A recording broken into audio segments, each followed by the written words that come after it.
every time you find out something new, you're like, oh no, how am I going to tell my husband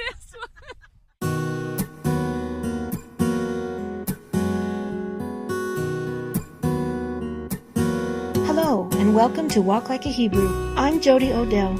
On this podcast, we talk to Christians and former Christians, believers and followers of the Messiah from all kinds of faith backgrounds who have discovered that God's law, given through Moses at Mount Sinai, was not actually nailed to the cross of Christ, as many of us have been taught. On Walk Like a Hebrew, we ask the question, how did you get from there, wherever that was, to here, living like a true Hebrew and literally following in the footsteps of our Messiah, just as the Bible instructs? Walk Like a Hebrew is a listener-supported podcast. We don't have sponsors, and we don't sell products to pay our expenses. If you enjoy hearing these testimonies and you would like to make a one-time or recurring donation, please visit sheholdsforth.com/donate. And now you can also support us through Pod Hero, a revenue-sharing subscription service that makes it easy and cost-effective to support all your favorite podcasts. Check it out at podhero.com.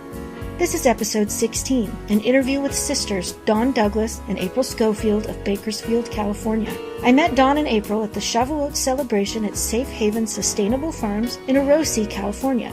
If you want to find out more about Safe Haven Farms and their incredible ministries, check out episode 14, In the Garden with Bryan and Karla Barnes. Something that is touched on here on Walk Like a Hebrew but hasn't been really talked about yet is the number of people who come into this walk without their spouses and essentially walk alone. Dawn and April both came into the Torah-believing life at the same time and both without their husbands. Fortunately for these two, they have each other. But often this isn't the case. We talk about the joys and struggles and how exactly to cope when your family thinks you're crazy, how the walk and our wonderful ABBA make it all worthwhile. And the story of how these women came to be Hebrews is pretty incredible, and it'll definitely touch hearts. Welcome to Walk Like a Hebrew. I'm here today with Dawn Douglas and April Schofield, and we are in Orosi, California, celebrating Shavuot at Safe Haven Sustainable Farms. Woohoo! Welcome to the podcast, ladies. Thank you for being here. Thank you for having us. See, I told you you'd be a total natural. You're a total natural. So, yeah, if you could just tell us a little bit about yourselves. You want to start? No, you're oldest. You start. Oh, thank you. Yes, as April... Make that clear. Yeah, as April pointed out, I'm oldest. So we're sisters, obviously, and I have two children, and one's 28, and he lives in Indiana, and my daughter is 13, and she's here with us at Orosi. And I'm married, but my husband is not a believer, so he stays at home. So we come to the feasts, and we come with my sister and her daughter. I know, the wind is going to make a lot of noise. I'm 46 years old. I am somewhat newly divorced. I was married for 13 years. We were both Christians, went to church regularly, and I have 3 kids. 2 of them are from a previous relationship, and then we had a daughter together. So yes, he's still a Christian and walking in that faith. Me and my sister came into the Torah walk together, and so it's been fun to celebrate these feasts together and have somebody alongside of us to encourage each other and be there for each other when we don't have a spouse that does so. It is nice to have kind of a partner in that. Was Torah the reason for your divorce? Not necessarily. No? Okay. It was a part of it, though. Okay. There was a lot of arguments, unfortunately, over my beliefs. He was very hostile towards what I was learning and started believing in following Torah. And it was very obvious, even on social media between us, being a married couple, he would get into it with me and questioning it. So that was hard. That was a really hard thing to go through and deal with, but I bet. I'm sorry. It's just part of standing up for what is right and following God along the way. And like I said, that wasn't ultimately what ended our relationship. It was just a very huge part. A very hard trial. Yeah. And it prepared me for a lot of things in this walk too. I got prepared in finding answers to some of the questions that he was Yes. asking. And Yes. so that was good for me to Good. learn along the way. Good. Well, Yeshua said, I came to divide families, to separate Yes. parents and children. And A lot of people don't like to hear that, though. no, there's a lot of things in the Bible that people don't like to hear. Yeah. A Especially, lot of hard sayings that Yes. Yeshua said. Yes. yeah, and that, He said yeah, some hard things. that people tend to ignore those ones. Anyway, okay, so you were a Christian, April. Yes. For how long?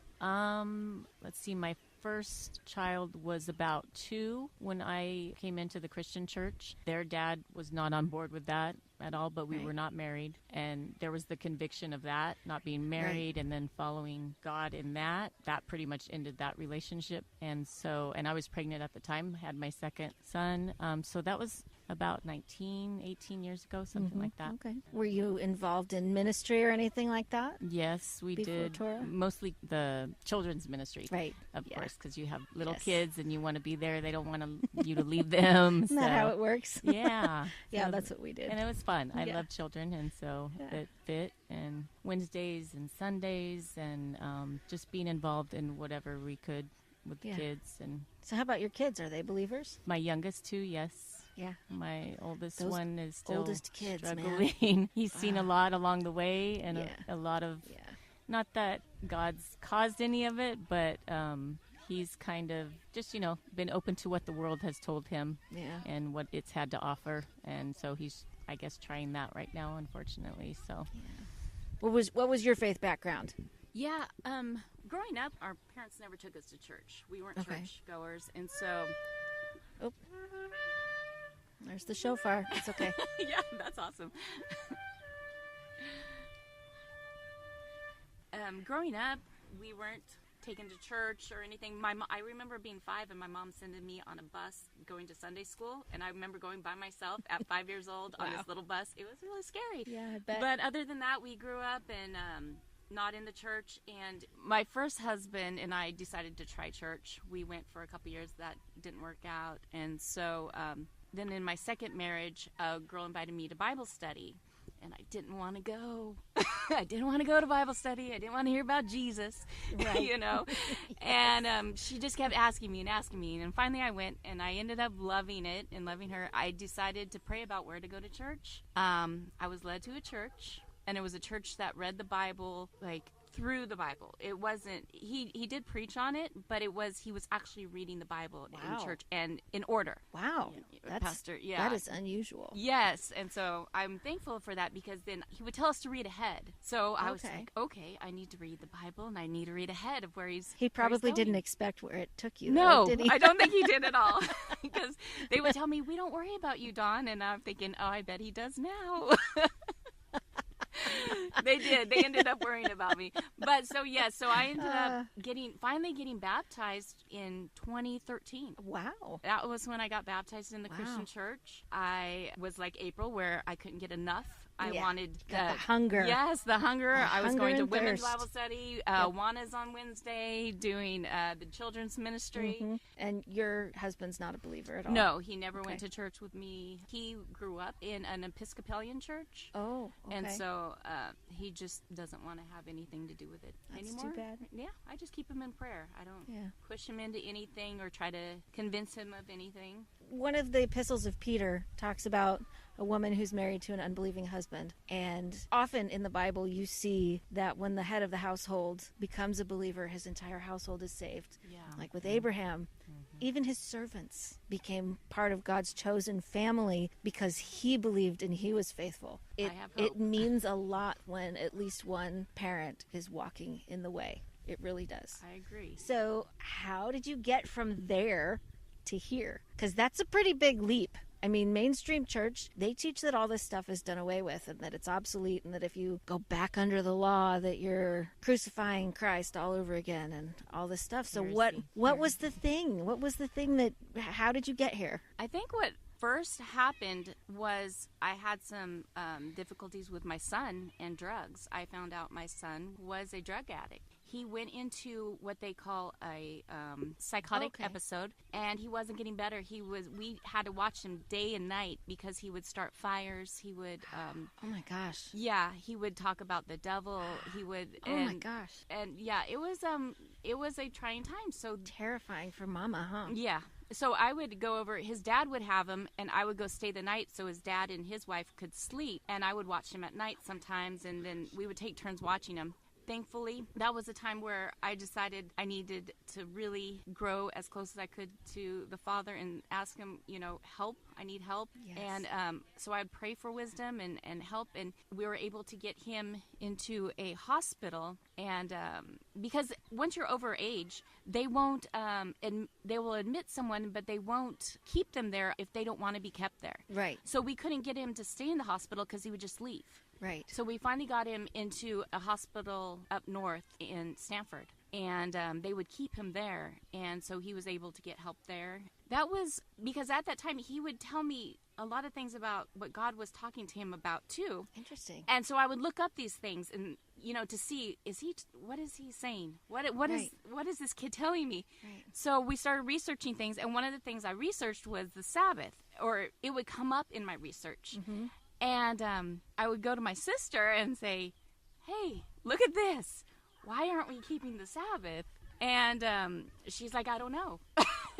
And we would ask our elders and people, and they would give us, different excuses, but it never sat well with either of us why we weren't keeping the Sabbath. And so I think it was in May of 2015 we decided we're going to start keeping Sabbath. So I remember going to Costco, getting a big tray of sandwiches. They probably had pork. I don't even know. But we got a big tray of sandwiches, and basically we napped all day. We watched some videos and ate our sandwiches, and we're like, okay, maybe this is keeping Sabbath. We don't know. But we just know we're supposed to keep this Sabbath. And awesome. So that's how the Sabbath started for us, I think. Yeah. We tried to find churches that were keeping Sabbath. But, we came across, the Seventh-day Adventist Church, and then found there was some other things in there that we probably didn't necessarily agree with. Right. And there wasn't any church, it felt like, that was coinciding with what we were finding and believing. So that's why we went what the Bible actually says on our own and said, well, I guess we're just studying this for ourselves, right. Because you're used to being in that church setting. Yes. And we missed that. I had been a part of it for a very long time, so it was hard to not have that anymore and not have the worship and the fellowship and all the friends that we had, over the years. We started with the revelation of other things. The Father kept showing me doves, and then he was showing her doves. And I would see doves, yes. So he kept showing us doves, like they would fly in front of my car, and my daughter and I would see them in a group of 12 flying by her dad, and I'm like, what? And she's like, oh my goodness. She would send me pictures of doves all the time that she sees, my sister April, and I was like, oh my goodness, what is with these doves? Why is Father keep showing us these doves? One night, I'm watching this video teaching, and it's talking about the word in Hebrew, dove, and it said tor, and it was talking about how it's a tor, and it does the little roll with the R, and then it said Torah. And I was like, Torah? I had heard of it on Instagram, but I didn't know what it was. Right. So I hurried and called April, and I said, he's showing us the doves because in Hebrew the word is Torah, and it has to do with Torah. We're supposed to be keeping Torah. And we're like, that's it. It just hit us. We're like, that's it. It's Torah. Wow. Yeah. So then you have to find out, what is Torah? Yeah. And little by little, yes, in Yes. small increments, because when you're not used to, Otherwise, it's like drinking from a fire hose. yes, Yeah, so we started with the Sabbath, and we were keeping that. We We were were not being doing faithful about that, and then the big reveal of Torah. That's pretty Dun, big. dun, dun. That's big. It was pretty big. My husband, my poor husband, he's like, every time I would come up with, I would like, oh no, I have to tell my husband I'm not eating pork anymore. Oh, no. Oh no, I have to tell my husband I'm not going to do Christmas. I mean, that's humongous. Yes. His family, and that's not a fun thing to tell your family. We're not keeping Christmas. It's like, oh my goodness. And the eye roll at the table when my daughter now won't eat it, and the pork, or she won't eat the shrimp, which used to be her favorite. So he's saying, you want some shrimp? And she's all, oh no, thank you. And he's like, why not? Oh, we can't eat that. And then I get the look of, the look of death. Like, Yes. why? I know that look very well. Yes, indeed. Yes. So it's been an adventure, to say the least. Every time you find out something new, you're like, oh no, how am I going to tell my husband this? Yeah, yeah. Oh, gosh. Yeah. Oh, that's funny. It is. I can laugh now. Staying here, like, telling my husband, well, we're going to camp out for a week with these strangers. And he's like, the poor guy. I mean, I really feel for my husband. What an awesome guy Abba has given me. And, I mean, I know he's going to come to the truth. I'm just waiting. But in the meantime, the poor guy, he trusts me enough to take my daughter to camp out with a bunch of strangers on a farm a couple hours away, but I never felt more safe than I am when I'm here. Here, I know. I try to relay that to him, like, you don't understand, we have people that will protect us here. There's, we don't worry here. Yeah. And it's so amazing to be here. Have you been here before? Oh, yeah. Okay. We did Sukkot here. Oh, did you? We did last Shavuot here. Did you do last Sukkot? No, it was like... Last Sukkot was my first Sukkot here. Oh, okay. Ours was a couple years ago. We went, because when we first found out about Torah, we decided we need to keep the feast, okay? Shavuot came up, or no, Sukkot was our first feast. Sukkot, yes. Sukkot was the first feast, and so we looked up Sukkot, where to go, and we prayed about, so we put all the places we found. Or was that the first one, or was the second one? That was the second one, right? We went where the eagles were flying. Yes. That's why she was talking about We went to Eagles Point. We went to Nice. because the Father was showing us where to go, where the eagles are flying. So we kept thinking, where are the eagles flying? And we came across this one in Oregon that was talking about the bald eagles being there, and was talking about on it. the river. We were staying at a campground right on the river. You know who it was? Natan. Oh. Natan. Lawrence. Yes. It was his last. Hoshana Rabbah. Yes. Okay. That Thank was you. our She first. said it right. Yes. that was our first Sukkot. Really? Yes. Yes, we got Wow. to spend with him and his congregation at the time. Yeah, it was But- amazing. So it was really cool. Our second Sukkot, we decided to put, because we didn't know where to go. We cast lots. We cast lots. Perfect. As we said. As well as we could and knew how to. I mean, Yeah, what does that mean? honestly, What does that yes, even mean? Exactly. Casting lots. So we put names of these places of Sukkots in a cup, and we shook it around until one popped out. We're like, And we were praying, oh, not No, Oregon not again. Oregon. Don't make us drive to "No, Oregon. It's so long. And we knew. And we knew before we looked at it, it was the It Oregon was the one. Oregon. Was it? It was a to different Oregon. Oregon one, okay. but yes, one we had come across. We're like, we're going to Oregon again, girls. And they're like, yay. 12-hour drive again. Okay, so we already talked about where you were before, your one thing, the doves. That's amazing. I have to say that's one I have not heard yet. I didn't even know that. I didn't even know that Hebrew word that was the Hebrew. for- Yeah, for, no, I had no like idea. turtle dove or dove. And, Huh? yeah. Yeah, no, I had no idea. That is really cool. And isn't it cool when it hits you and you just know, like, that's it? That's what we've been waiting for, like, these I past know. couple of months, seeing doves, is to Yeah. find out about Torah. And we just knew. And when I called her, she's all, yep.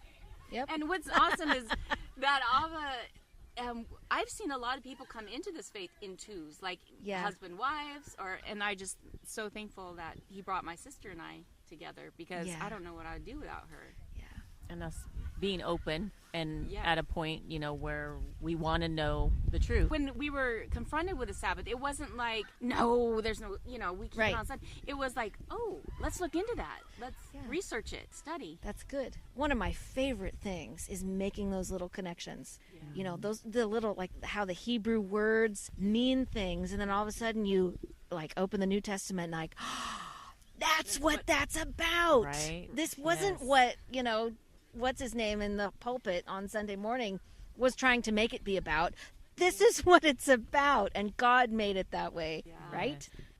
Why don't you guys tell me what your favorite resources are? Well, one of my favorites is I use Bible Hub all the time. Bible Hub. Yeah. With all the different translation Yes, comparisons. And I like to, with the interlinear, and getting into the Hebrew. Yeah. And I use the Strongs and the Thayers. I just mainly I'm online. I have books at home but for me it takes longer. So I use all the resources online that I have. I have a Sefer Bible. I know some people like that. Some people don't. Which one? The Sefer. Oh, CEPHER. Yeah. Okay, got it. I don't know how to say it as right way. I don't know how to say Some it. say Sefer, some say Sefer. So I have that with the extended extra biblical scriptures in those. Okay. So like the Apocrypha? Yeah. Okay. Mm-hmm. Well, Eastward in our group, Okay. they'll use that at times to do our studies. With the Eastward app. Yeah. Do you have any particular people you like to listen to ever? I love Bill Cloud. Yeah. Yeah, Bill Cloud. Yeah. I like the Way Biblical Fellowship. I think they're in the United Kingdom or somewhere, but there's two guys that do that. They're very passionate. Yeah. Yeah, very convicting Yes. too. So just be ready if you Beware. do decide to Okay. listen to them. I like Okay. 119 too. I think they do amazing, especially for beginners. When we were first coming into this, they were huge in showing us truth.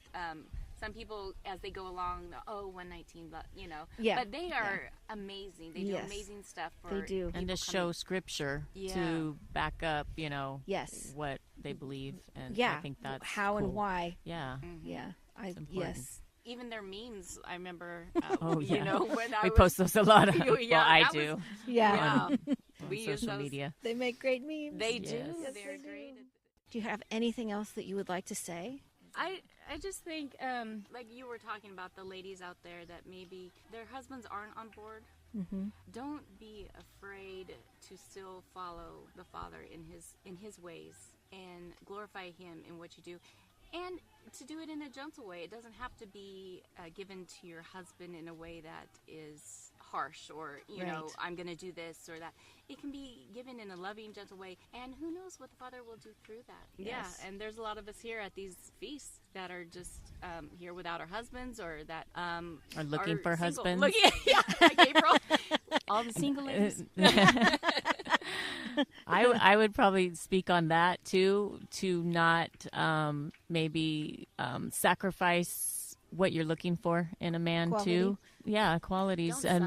Don't settle. Yeah. And so it is hard at times not to have a husband and sharing in those things, but yeah, to not settle for somebody that maybe doesn't follow Torah. Maybe he's just a believer and you think that maybe you can bring him into Torah. Right. And I've made that mistake. And so you want somebody that's where you're at in this walk. It helps to have somebody come alongside you rather than from behind. So here's that 1 Peter. It's 1 Peter 3. But it says, wives, likewise, be submissive to your own husband, that even if some do not obey the word, they without a word may be won by the conduct of their wives, when they observe your conduct accompanied by reverence. And I think people have to realize, too, that Paul even talks about if your spouse doesn't follow, stay with them, but, they might leave you. So that tells me that there are going to be some that leave you because you're going to be walking this walk. Yeah. And you're going to be living differently. Yes. And they might leave. And it's not because you're doing everything that they say. Right. No, it's because you're following the commandments now. Yes. That's why they leave. It's not that they're leaving you because you're not following the commandments. Right. And you're going to listen to them. Right. So that tells me that there is friction. That friction happens when you start following, and walking this walk. You think that coming into following Yahweh is going to make life better. Right. Oh, yes. Or easier, right? Easier, more something. Yeah. I mean, it is more fulfilling and more satisfying than life before, but it's not easier. Thank you for having us. Thank you very much for sitting down with me. Thank you for listening to Walk Like a Hebrew. You can follow us on Facebook or Instagram at Walk Like a Hebrew. And don't forget to share this podcast with friends and family. Many thanks to Jack Lane for the music. To get a free copy of his CD, Lord, I Lift Your Name, send an email to jacklane@earthlink.net. May Yehovah bless you. We'll catch you next time.